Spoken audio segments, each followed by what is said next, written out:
G'day everybody, welcome to Greens and Gains. Come and join me and my mate Lee.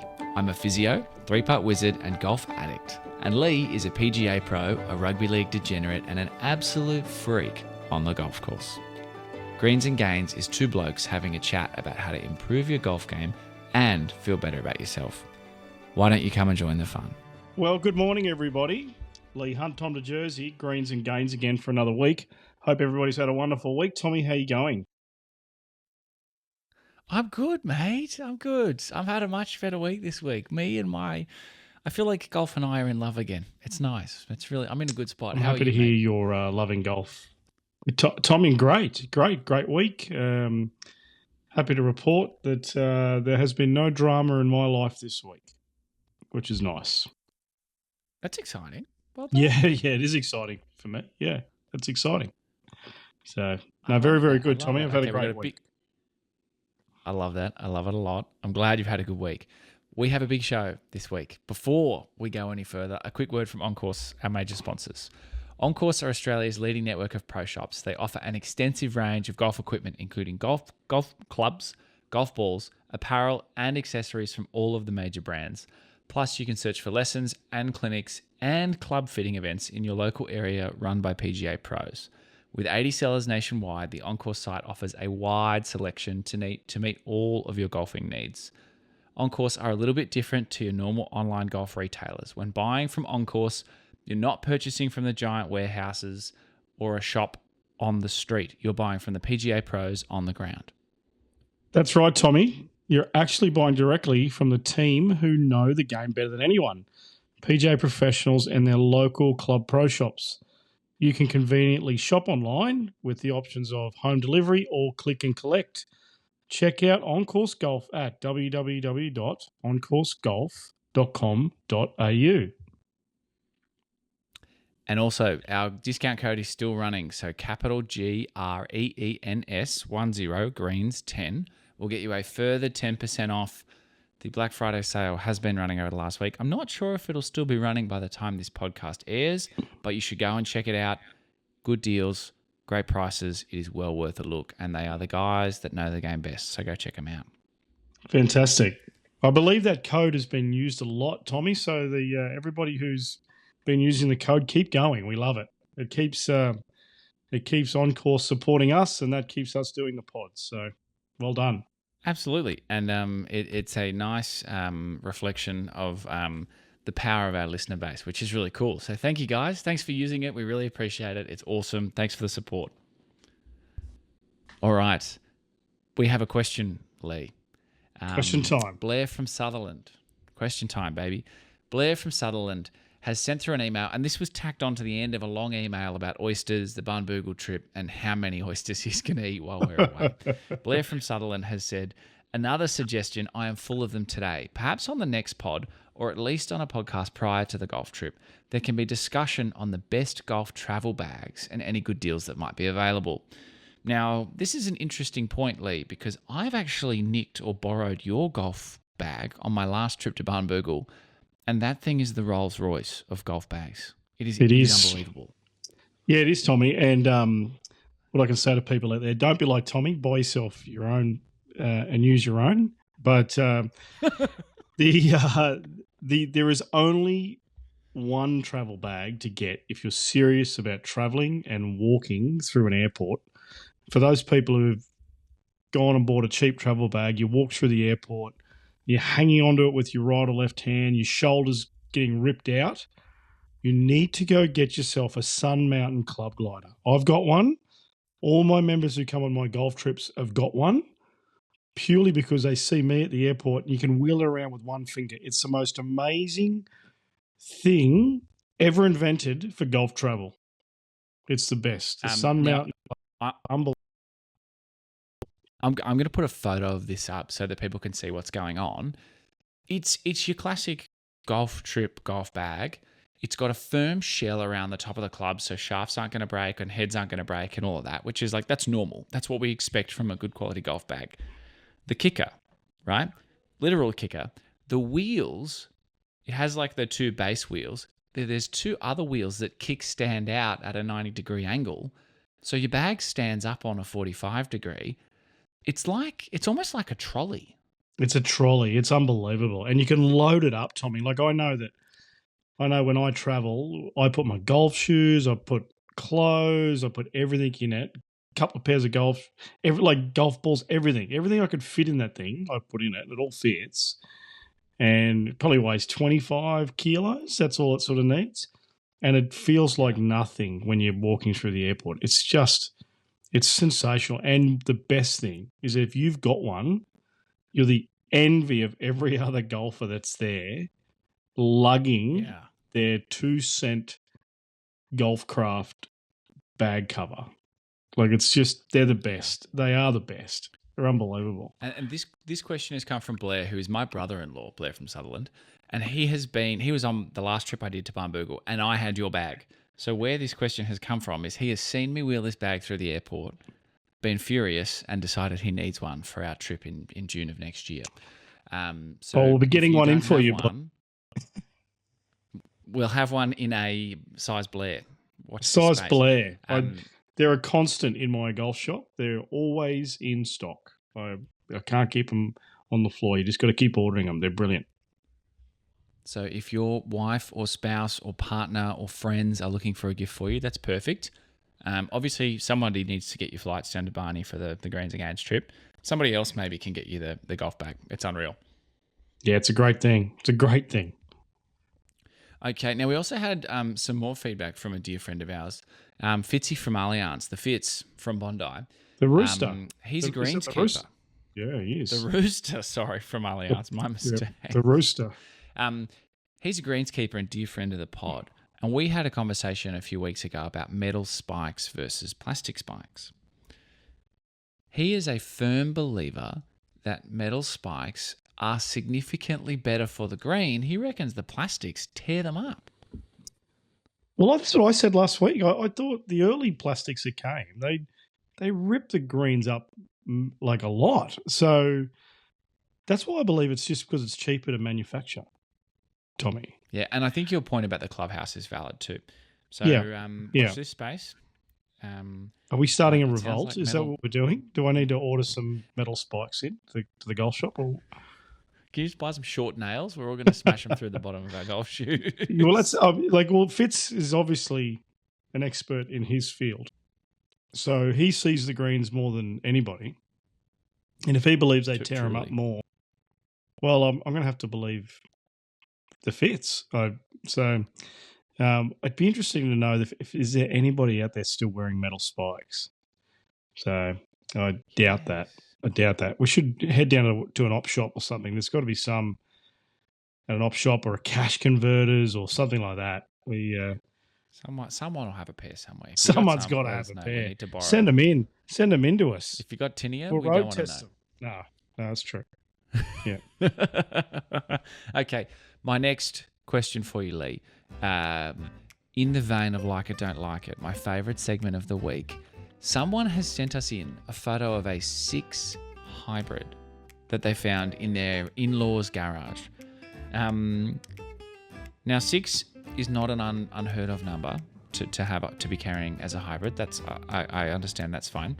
Lots of players have lots of very different bags. But this led me to thinking, how high up the bag can we go with hybrids? Is there a pitching wedge hybrid? And I suppose, is there somewhere where we draw the line and we go, look, a hybrid is no longer acceptable at this loft? What do you reckon, mate? Where do you sit on this? Well, where do I sit on this? It comes down to clubhead speed. If you can't get the ball in the air, you need as much help as you can get. So there are companies out there, and Cleveland Golf make a thing called a Halo iron, and they're like mini hybrids all the way down to sand iron. So Tommy, we'll get a photo of those up, but they are very popular purely because there's lots of golfers out there that can't get the ball in the air. So I like it. There you go. It was a like it, don't like it. I think if you need help getting the ball in the air and that makes golf more enjoyable and easier for you, I'm all for it. The way I've been going, fair chance I'll be getting a set myself. What do you reckon you could shoot with a bag of hybrids, like 4-iron to wedge hybrids? You'd be fine if you had the right shaft in it. It'd be no dramas. It'd probably play better. You'd probably get a bit of ribbing. You'd probably get a bit of ribbing off your mates. But the Cleveland Halo, they make and Wilson make one as well. So yeah, Cleveland. If you're a person that can't get the ball in the air or struggles to get the ball in the air, especially with the clubs that are a little bit longer, those irons, the Cleveland Halo and all that, they're there to help. So and these hybrids, well, they're there to help as well. So let's not make golf harder than it needs to be. Golf is hard. So, I like it. I'm all for a hybrid set, Tommy. I like that. I like it a lot. I think I'm with you. Golf is hard. If you're going to have fun, just have fun, right? Just have fun. Well, that's why you play the game, isn't it? To have fun. Is that right? Well, you don't. Apparently. People keep saying that to me. Well, I've seen people come off the golf course that look like they're not having fun. But when you arrive at the start of the day, like I always say to, PJ members or in golf shops at least, people come and say, what do you sell? Well, we sell hope. So when everybody drives into the golf club, you drive into the car park and you go, oh, geez, I hope I don't have any 3-putts today, or I hope I don't scull it out of the bunker like I did last week, or I hope I don't wipe the first, or I hope I don't hit it in the water on the second.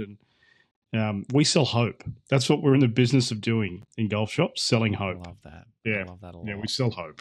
So I need some. I'll come see you tomorrow morning. hope and spades when you come in the morning, Tommy. That's right. I love it. I love it a lot. Okay. Now, speaking of fun and a little bit of hope, right? We need to talk about Bryson DeChambeau hitting golf balls over his house trying to make a hole-in-one. Have you seen this? I have. I think the last video I saw of Bryson, he was on his sixth day.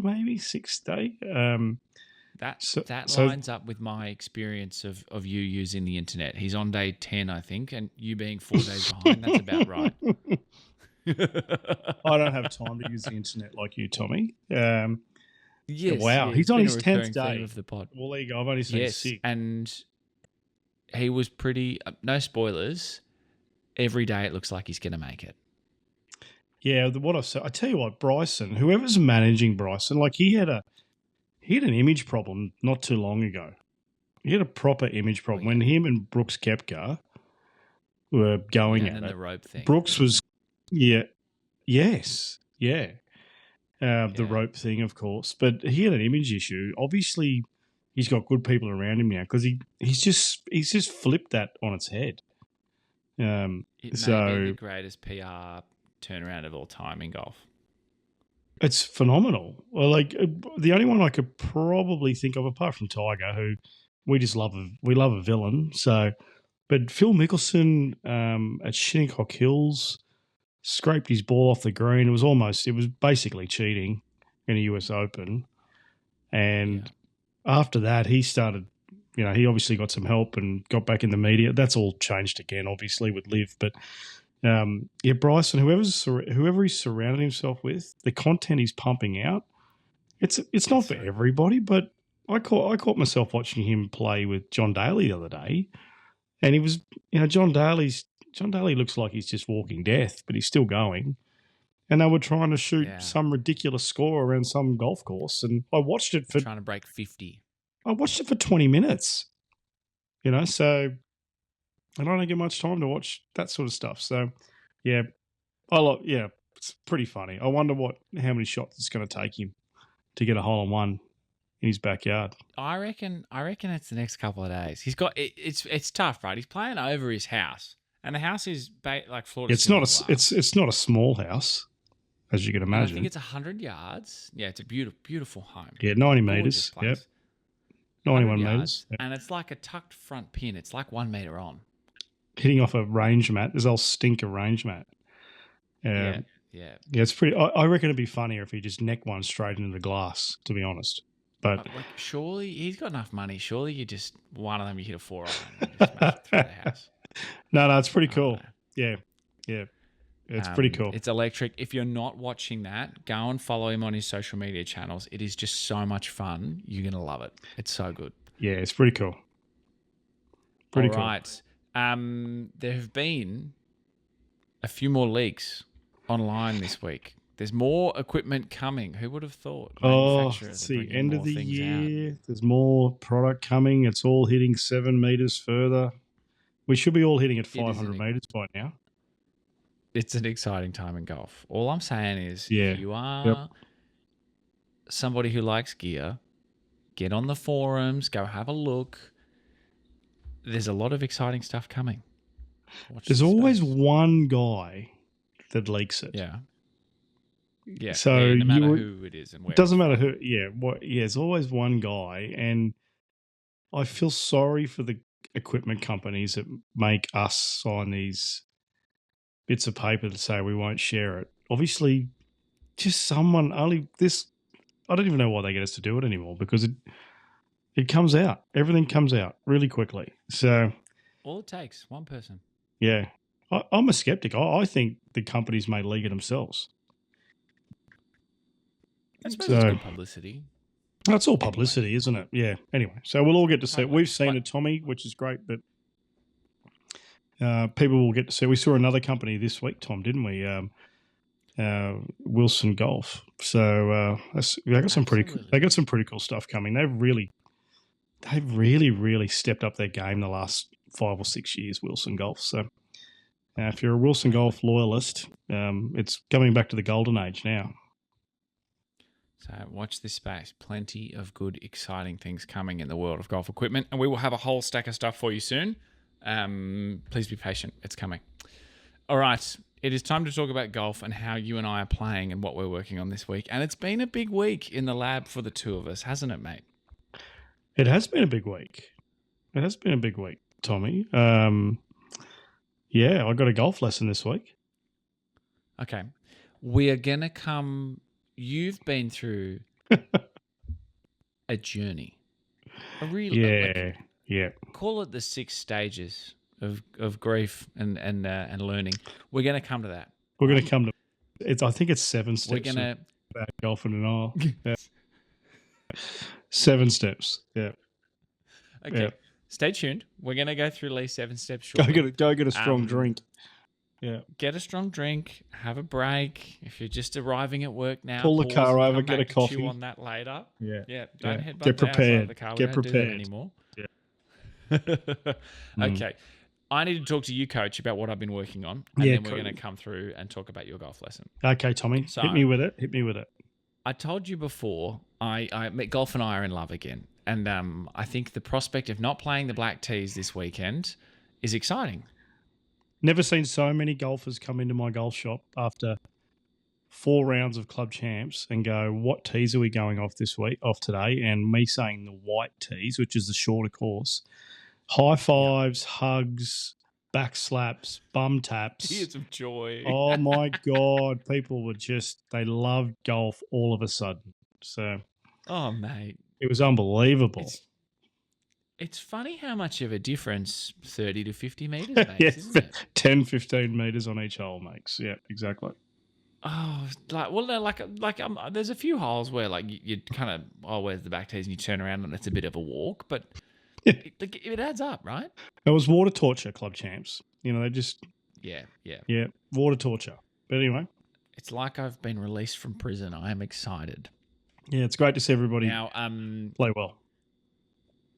Absolutely. Now, you and I spent some time together around a chipping green this week. Yeah, we did. That was fun. But, it was last week, but that was fun. Yeah, we're chipping. We're getting you chipping. We're doing a bit of gameplay, which is nice. Oh, man, it was unreal. And you gave me a whole stack of drill, situational drills. You're like, try and hit this shot. And you'd turn around and say to me, do you know why I made you do that? And I thought about it, and I was like, oh, you're trying to fix a problem. And we unpacked that. And then all of a sudden, I had a couple of chipping comps against other members this week and took a whole stack of people's money. It was mad. Oh, well, I'm happy to make you wealthy, Tommy. I think I'll send you 10%. I think sometimes we all get a bit technical. And there are a lot of people out there that didn't play golf as a kid, but when you were growing up as a kid, you have chipping comps with your mates into into the evenings, and young kids especially have no fear when they're chipping. They just figure it out. So we Oh went yeah. back to basics with you, Tommy, and we just had a couple of good old-fashioned chipping comps, and then if I needed you to do a couple of different shots and stuff, I'd put you in different positions, and we'd do it. So it was the chipping comp is the most underrated way to improve, I think, in Oh yeah. golf. Gameplay is so important when you're trying to improve. Have a bit of a wager with a friend. It doesn't have to be a lot of money. It can be $1. It's just something Yeah. to put a bit of pressure on yourself. And I'm 2 holes back chipping against the pro, and all of a sudden my grip pressure gets a little tight. You know, I'm coming out of the rough. I shank a chip, and it's like, oh, that's pressure. That's what we're trying to learn how to avoid. This is That's good. what we're This is trying to good. I'm glad fix. we're Yeah, here. that's right. Yeah, yeah, totally. So that was There good. wouldn't there Thank you for wouldn't that. be Love there that. wouldn't be a golf shop in Australia with a PGA associate in it that if you went in and said you got time for a quick chipping comp in the afternoon, if they're anything like my PGA associates, they'll run out the door not to answer the phone or do anything productive for the boss. So, but I used Absolutely. to do that myself. So late in the evenings, if you're going past a golf club and you want to work on your chipping, just go challenge the trainee. They'll love it. Absolutely. I cannot imagine Adam or Nick saying no. No, the boys would be out the door before you finish the conversation. They'd love it. They'd love it. So, yeah, gameplay, Absolutely. Now, absolutely. there's been a few more things. Gameplay, I love that. There have been a few more things I've done this week that I think have been really nice. I've been practicing a lot on TrackMan. And inside, you will love this because you own a sim facility. Inside TrackMan, they have a performance center. And what I worked out, I didn't even know you could do this, is if I jump into performance center and select 35 to 210 meters, TrackMan just spits me out a target. And I get one shot at the target, and it's, it'll put a green at 35, 25, 35, 85, 105, 165, 250, 210 meters. And you just get to hit one ball at it, and the flag is in varying locations, back left, back right, bunkers short, bunkers long, front pin, back pin. And it just puts you to the test, and it gives you a number, strokes gained versus a tour pro or versus a 10 or versus a 5 handicap. It's my new favorite way to practice. It's unbelievable. It's a You just great get way one to go. practice, Tom. A great way to practice. I had a few clients today where I was giving lessons, and halfway through the lesson, I needed my client to switch on a bit because he was telling me about shots that he hits on the golf course, and we're hitting balls, and he never looked like hitting. He was leaking it left. He's a left-hander, and he was when we're hitting balls in the bay. His path is good, everything's great, and he never missed one to the left. So I changed. I went to this performance center. I set it up like you're saying. Then I set it between 120 and 170. And literally the first shot he hit, club face 5 degrees open. Path the same. So he missed it.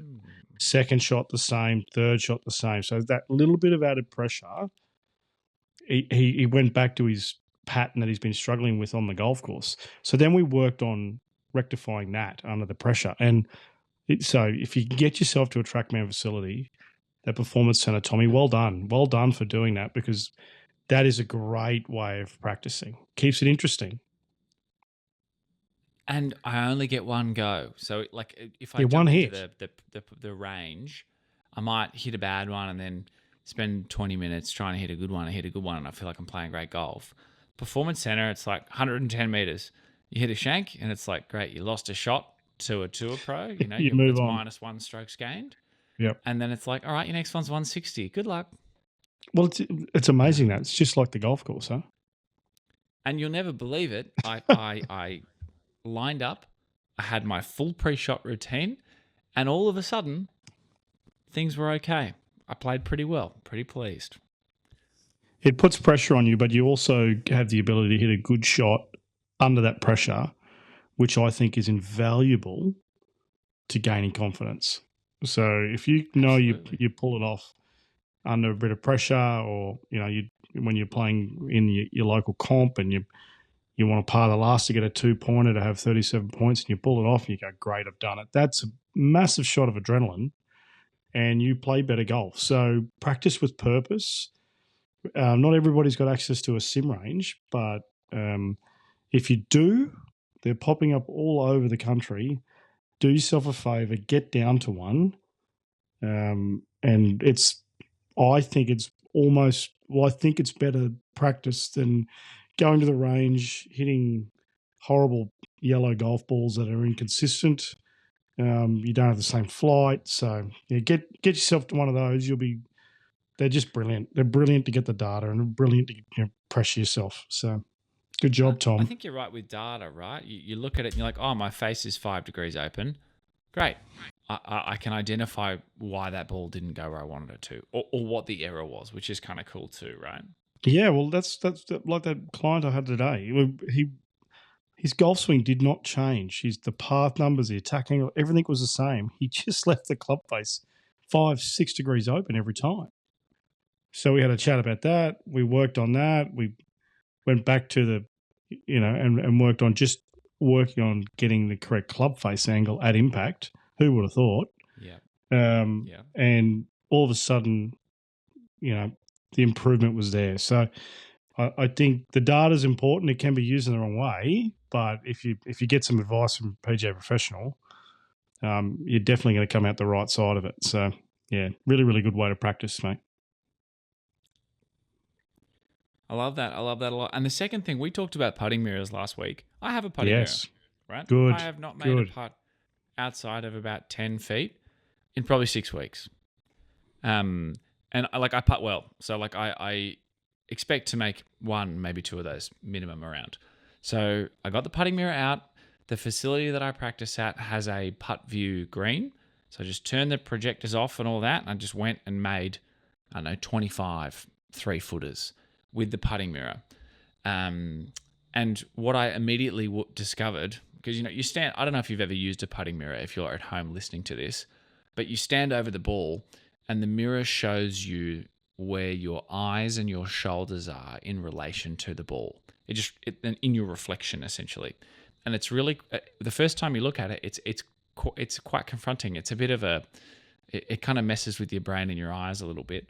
But that guy looks like me. Yeah. It's hey, and why is his head in all the wrong spots? But essentially, they talk about having your eyes over or slightly inside the ball. Yep. Right? Is that right? Yeah. I like to see your eyes just inside the ball line. Yeah, absolutely. Yeah, my eyes are like 4.5 to 6 inches inside the ball line. Like I'm so far back on my heels. My eyes are nowhere near the right spot. Right, so my weight is in the wrong spot. And then 2, my lead shoulder is like 15 degrees lower than my trail shoulder. So I'm setting up to hit a cut basically while I'm with your putter. The putt. With your putter. Yeah. And you can't with my putter. These putting mirrors are the most simple things that we all didn't know we needed.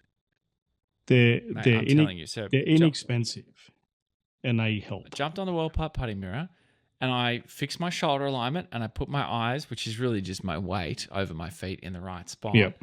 Make a truckload of putts, take the mirror away, and then line up 9 putts from 3 to 9 feet. I make all 9 putts, giggle at myself, and walk out of the facility. Way you go.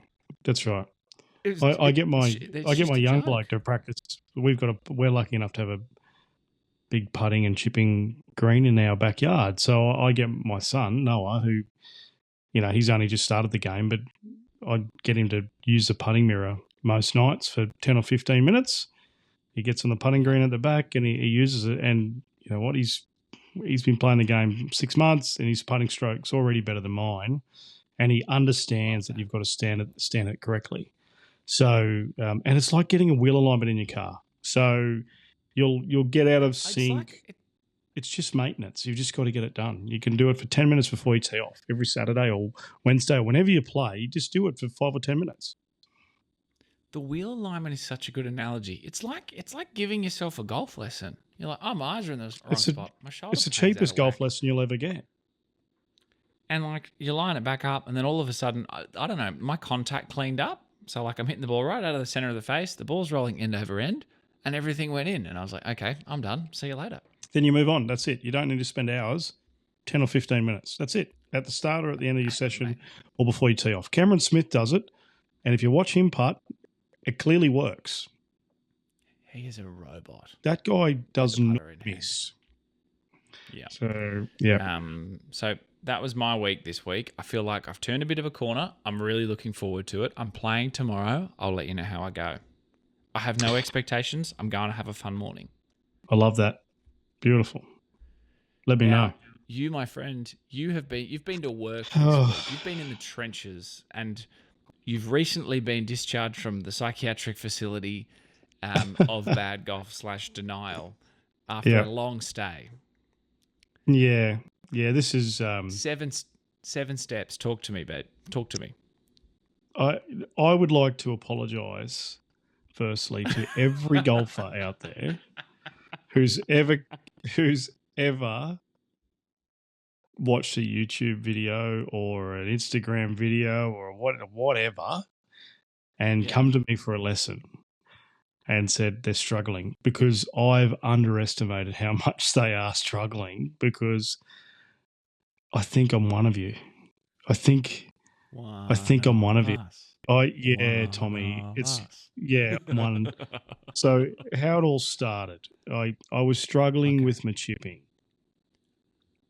And we've all heard me talk about my chipping, and it's all relative, but I felt like I was struggling. So, and I sort of jotted down some stuff that is what happened. So, and I think the 7 steps of bad golf / denial is where I'm at. So the first thing I did, and anybody listening to this, don't lie to yourself. I blame my equipment. That's the first thing I did. I blamed the bounce that was on my equipment. All right? That's the first. Yeah, it's got to be the wedge. Yeah, it's the wrong bounce. Yeah, it's the wrong bounce. Yep. Rah, rah, rah, rah, rah, rah, rah. All right? And then when people were sick of me saying that, I started blaming the grass. Yes, I did. So I'm a Queenslander, very proud Queenslander. So, and we have beautiful tight grass up in Queensland around our greens, and I can chip off that all day. But here in Sydney, I've got this stuff called kikuyu. I don't even know how to spell it. All right? We'll just call it kike. Kyk. And as far as I'm concerned, kike is only good for in your backyard to kick the footy on, not for golf courses. So, but that was because I hated chipping off it. I couldn't feel the bottom of I was hopeless off kikuyu. So it was the grass's fault. All right. Okay. So that's step 2. Step 3 was I got I work too much. I don't have any time to practice, blah, blah, blah, blah, blah. All right. We've all had that. Yeah, and absolutely. Then this is when it went really bad.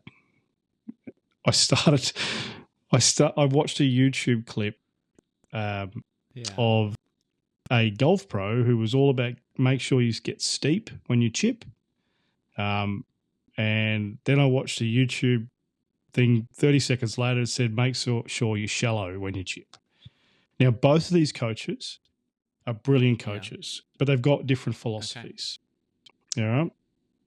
So here I am watching 2 different ways to chip 30 seconds apart. Now, just unpack that for a little bit. Of course I'm going to struggle. I'm a clown to think that I'm going to chip one way for the first video and one way for the other video. So that's when it went really, really bad.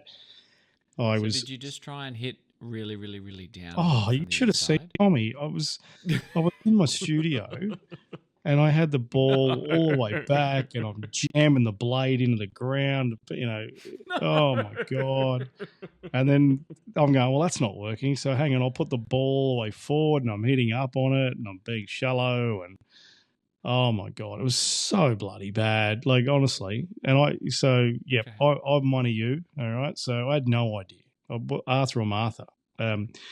So then I went and got. You know what? It's obviously the bounce again. So I went and got a wedge fitting. And that wasn't. We're back to equipment. Oh, back to equipment. Went and got a wedge. Gone and had a fitting. And then I thought during the fitting, I went, well, maybe it's the shafts. Maybe the shafts are too stiff in these wedges, so I've got no feel. I'm not joking. This is insane. All right. Completely So you went insane. to a lag shot wedge.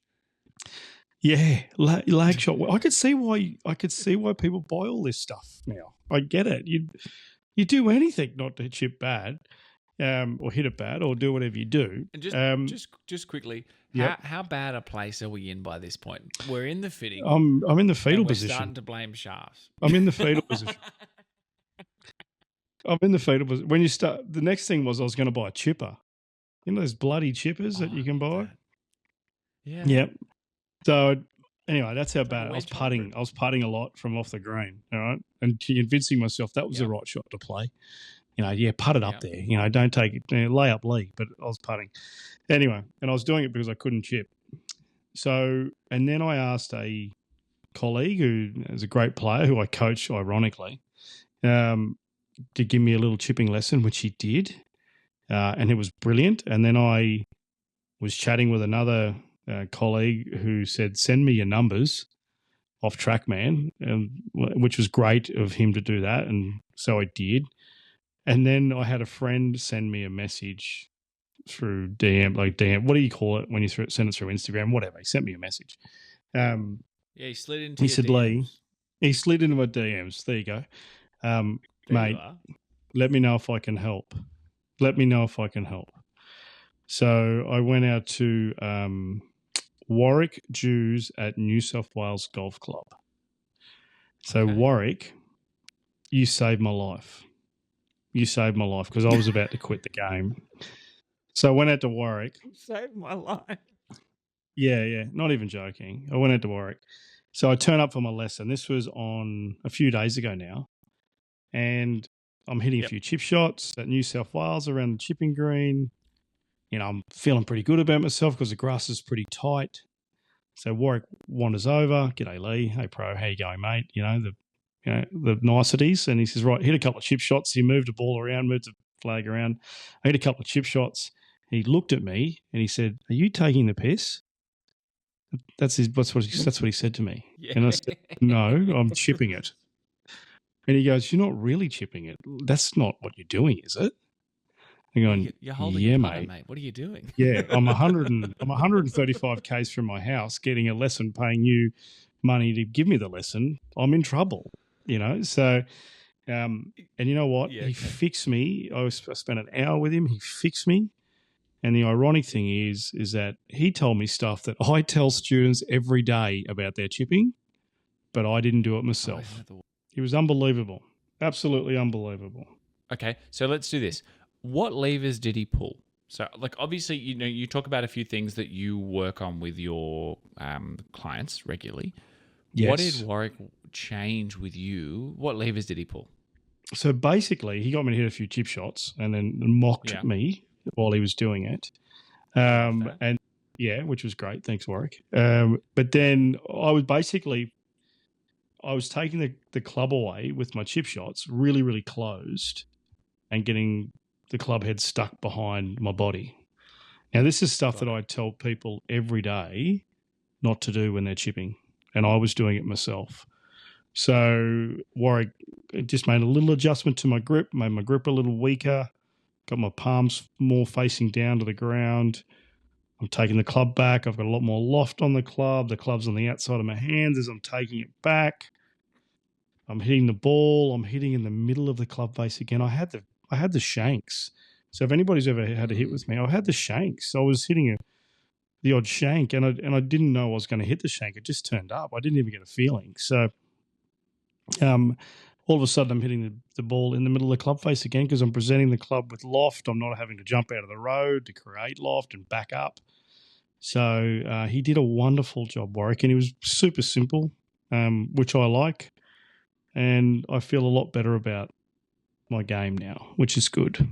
So about my chipping game. And I'm booking in for another lesson. So I'm not too proud to say I need help sometimes with my game.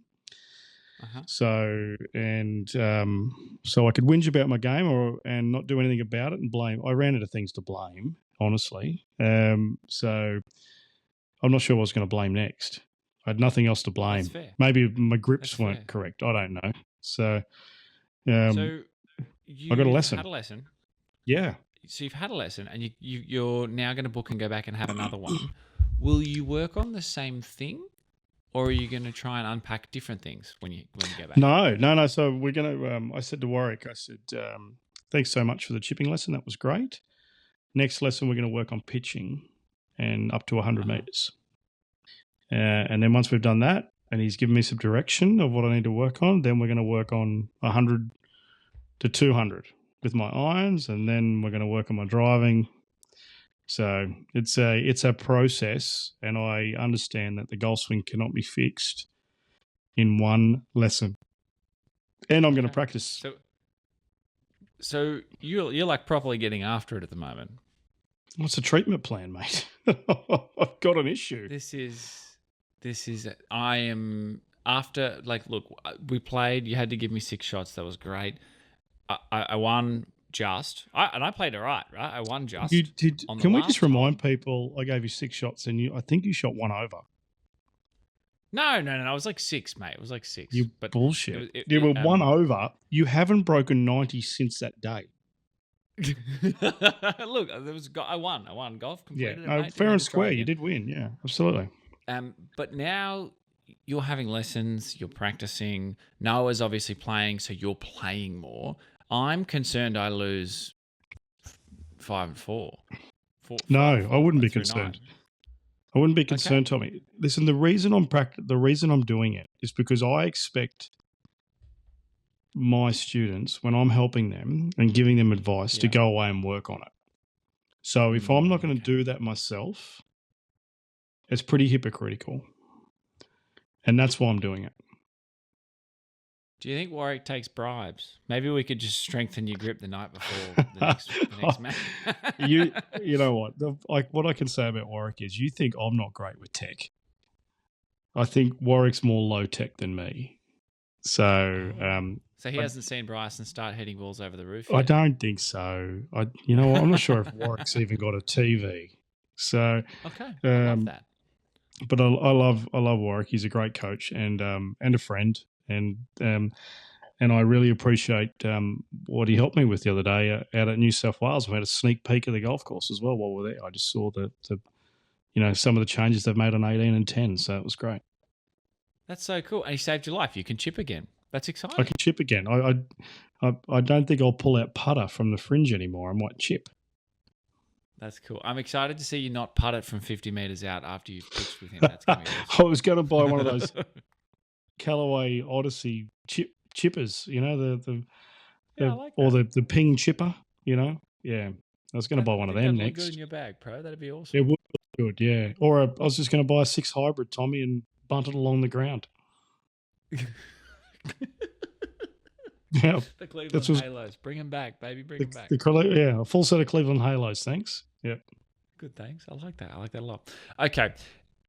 I think that almost does us. I just wanted to ask you this week, rather than ask you if there's anything that's bothering you, I just wanted to ask you this week if there's anything you might like to add, because you've had a good week, and I don't want to derail you with negative thoughts. No, I've had a great week. I would like to say that a quick note that down in Wollongong a few days ago, the New South Wales qualifying event for the girls, there were a couple of Bankstown girls who went really, really well, and one of them won, Claire Shin. Nice. Claire's a lovely young girl who's getting out on tour and doing her best, and she still comes to Bankstown when she's home, and she's an absolute delight. Gets out and plays golf, so polite, which is great. And a young amateur who's just a gun, Annika Rathbone. So it's great to see those 2 girls go well, along with all the other girls that were there. But I know those 2 girls, and they're both really, really lovely. So just want to shout out to them and say it is so good to see people realising their dreams and getting on with it. So, and they both work hard on their game. There's no secret between those 2. They just work hard. So, so well done to them. Girls. Go the girls. Yeah, girl power. Yeah. I love it. Get it in. That's unreal. All right, my friend. I think that about does us for today. That's it. We're done. Thank you. I'm excited. How many episodes is that now? How many episodes is that now, Tommy? 20. This is 20.